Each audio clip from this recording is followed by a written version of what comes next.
Hello, my name is Inigo Montana. You killed my father. Prepare to die. It's a time when life didn't seem so complicated. Marriage is what brings us together today. What?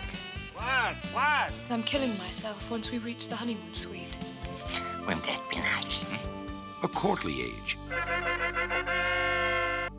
of gentle conversation. I will always come for you. But how can you be sure?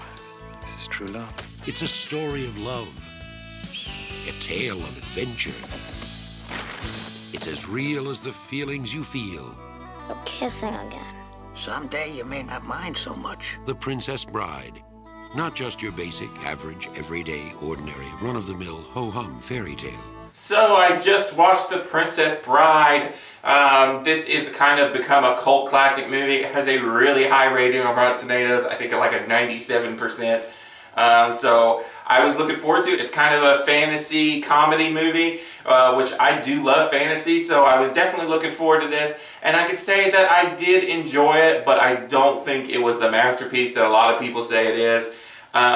First of all, it has a great cast of people that I've really never seen in movies before. Andre the Giant really stood out to me. I mean, how could he not? He was this, giant person, but he was really good in the movie, and that kind of makes me want to go back and see what other movies he was in, because I really did like him in this movie.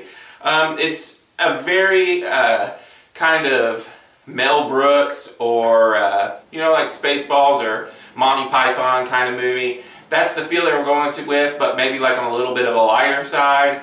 And I just don't think it was good as those movies. And another thing it really reminded me of was this movie, or this show that I had been watching a couple years back called Gallivant, which I really did like. A lot of the humor in Gallivant reminded me of the humor in this movie. But for me, the Gallivant humor was funnier and more modern. That's the thing about The Princess Bride. They say it's a modern retelling or reimagining of a classic story.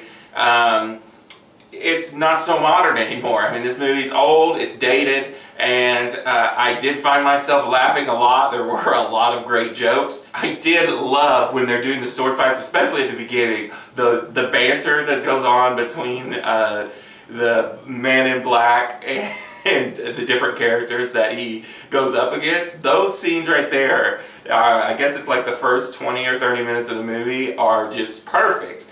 But for me, after that, it drops off, and it's not as good as that first 30 minutes. And the story overall was, while it's predictable, it's supposed to be predictable, I didn't really care for the whole jumping back in time with little Fred Savage from Wonder Years. We could have done without that. There was not really, every time we cut back to that, I was kind of like, okay, let's go. But overall, it was a decent movie. I'm not going to hate on it or anything. I just wasn't blown away by it. It's not something I think I would want to watch over and over again. So for me, it didn't get the cult feeling that a lot of people have for it. But I can get the appeal for other people. And overall, I'm going to give The Princess Bride a 3 out of 5. If you like this video, click that like button. Comment below if you want to talk to me about anything. Click the Rainy Cage button to subscribe and keep up to date with all my videos. And I'll leave you with a few of my most recent videos and some of these sweet, sweet dance moves. This is Rainy Cage. Peace out.